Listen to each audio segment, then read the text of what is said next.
नमस्ते। सशक्त भारत से मैं डॉक्टर आर के वर्मा एक बार फिर आपके सामने हूं। साथियों, आज विषय है पीएफआई। इसका फुल फॉर्म आप लोग जानते होंगे, पॉपुलर फ्रंट ऑफ इंडिया, लेकिन फॉर प्रैक्टिकल पर्पसेस इसका फुल फॉर्म आप जानिए, पाकिस्तान फ्रंट इन इंडिया।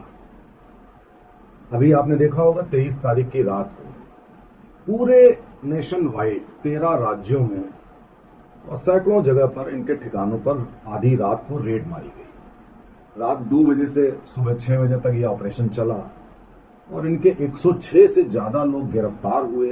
इनको इमीडिएटली ट्रांसपोर्ट किया गया दिल्ली और इनके जितने आर्थिक ट्रांजैक्शंस थे वो सब सीज किए एनआईए और ईडी ने मिलकर। इस ऑपरेशन को आप एक तरह का सर्जिकल ऑपरेशन, सर्जिकल स्ट्राइक कह सकते हैं, क्योंकि सर्जिकल स्ट्राइक आप दूसरे देश में करते हैं, लेकिन अगर आपके देश में देश तोड़ने वाले देशद्रोही लोग मौजूद हों तो उनके अगेंस्ट भी ऑपरेशन करना चाहिए। तो ये सर्जिकल स्ट्राइक टाइप का ऑपरेशन था और बहुत बखूबी, बहुत अच्छी तरीके से किया गया।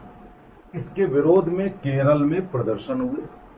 प्रदर्शन के दौरान केरल के जो वहां पे लोकल व्यापारी थे उन्होंने इनको खदेड़ा दिया, यानी कि इनकी मास सपोर्ट इनको नहीं मिली।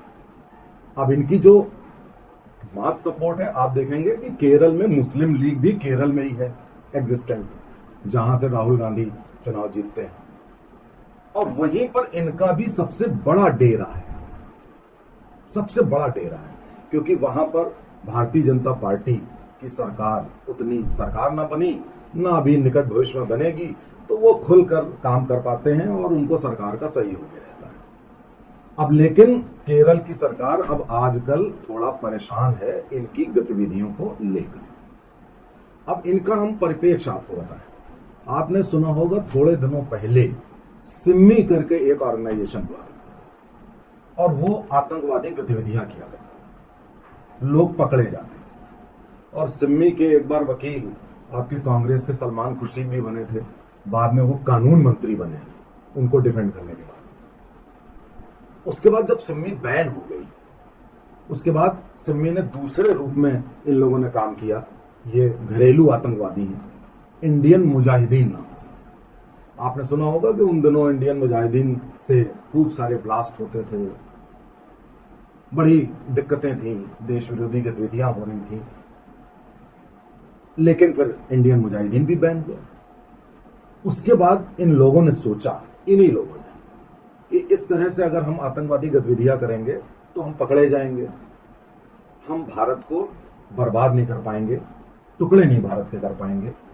और इनका मकसद था भारत को इस्लामिक देश बनाना, जो 1947 में जो कमी रह गई थी, जिसको ये लोग बार बार कहते हैं कि हमने पाकिस्तान तो ले लिया है लड़के, हिंदुस्तान लेंगे हंस के।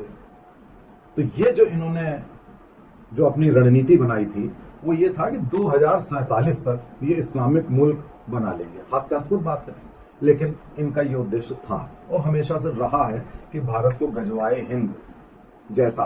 क्योंकि साथियों, आपको मैं बता दूं कि इस्लाम कोई धर्म नहीं है, ये जियो पॉलिटिकल आइडियोलॉजी है। जियो पॉलिटिकल आइडियोलॉजी का मतलब है कि ये एक राजनीतिक और भू राजनीतिक आंदोलन है। ये हर जगह जमीन कब्जा करते हैं और देश कब्जा करते हैं और सत्ता कब्जा करते हैं। आप देखिए, करते करते 57 से ज्यादा 58-59 इस्लामिक मुल्क बन चुके हैं। तो वो जब बन जाता है वो मुल्क, उसके बाद वो वहां पर शांत हो जाते हैं, वहां पे कोई एक्टिविटी नहीं करते हैं, फिर ये नई जगहों पे करते हैं। तो ये जियो पॉलिटिकल आंदोलन शब्द नहीं बोलना चाहिए, षड्यंत्र है इस गुट का। यही ये भारत में चाहते हैं। तो इन्होंने अब अपना रूप बदला कि आप इंडियन मुजाहिदीन या सिम्मी की तरह ना करके आप ऐसा करिए कि कोई आंदोलन टाइप का हो। तो इन्होंने पूरे देश में अपना जाल बिछाया और इनकी फंडिंग अभी तो समझ में आया कि 120 करोड़ की है, लेकिन ये होगी सैकड़ों करोड़ में। और जो मुस्लिम देशों में इनके आका बैठे हुए हैं, जो भारत को फलते फूलते नहीं देखना चाहते, जो भारत को तोड़ना चाहते हैं, मुस्लिम देशों की सरकार नहीं करती है फंडिंग इनकी। जब ये बात मैं कहता हूं तो लोग गलत समझ जाते हैं। सरकार नहीं करती है, वहां बैठे आका, वहां बैठे इंडस्ट्रियलिस्ट, वहां बैठे पैसे वाले लोग, वो इनको पैसा देते हैं। पैसा देने का तरीका भी सुना है कि बड़ा नायाब है, ये सब सुनी हुई बातें हैं कि बड़ा नायाब किस्म का है कि कोई जना अपने घर में पैसे भेजेगा, घर से वो पैसा कहीं और जाएगा, तो उसकी एक इनडायरेक्ट चेन बनाते हैं जो आप आसानी से पकड़ नहीं सकते। अब ये मोडस ऑपरेंडी ये सरकार बहुत दिनों से स्टडी कर रही थी, क्योंकि अब अपने देश में न्याय व्यवस्था कुछ ऐसी है, उसमें कुछ वामपंथी सोच ऐसी है कि जब तक आप सॉलिड प्रूफ नहीं लाओगे तो कुछ हो नहीं सकता। तो इसलिए सरकार ने भी इस बार सोचा कि इनको बैन करने से काम नहीं बनेगा, क्योंकि अब इन्होंने ये कर दिया कि हम बम हम ना फोड़े, हम अंदर ही अंदर दीमक लगाएं देश में, सारे मुस्लिमों को जोड़ें, साथ में हिंदुओं को तोड़ें, और हिंदुओं में जो अनुसूचित जाति जनजातियां हैं, दलित हैं, इन सबको अपने में मिलाएं। ऐसा कर नहीं पा रहे हैं क्योंकि अब हिंदू में जागरूक भी हो रहा है और एक भी हो रहा है। लेकिन इनका यह षड्यंत्र है कि इस तरीके से जहां सत्ता हथिया सकते हैं वहां सत्ता में भेज दो, जहां पे इंटेलेक्चुअल ग्रुप है वहां भेज दो। तो इन्होंने एक वाइडर पर्सपेक्टिव में अपनी रणनीति, अपना षड्यंत्र बनाया है। लेकिन इनका एम वही है जो पाकिस्तानियों का था, जो एम सिम्मी का था, इंडियन मुजाहिदीन का था, कि भारत को तोड़ना है। अब सरकार ने बहुत बढ़िया काम किया, और सबसे ज्यादा काम होना चाहिए इनकी आर्थिक जो रीढ़ की हड्डी है उसको तोड़ने का काम होना चाहिए, क्योंकि भारतीय सभ्यता 10,000 साल पुरानी, उसको आप इस तरीके से तोड़कर आप इस्लामिक मुल्क बनाने की साजिश करो और बाकी लोगों को जान से मारने की, जिनोसाइड करने की साजिश करो, ये कैसे इस देश में अब चलेगा? पहले तो काफी चला। और दुर्भाग्य की बात यह है कि जो लोग ये सब कर रहे हैं, ये PFI, Pakistan front in India के लोग, साथियों ये सब हिंदू हैं, कुछ पीढ़ियों पहले के हिंदू हैं।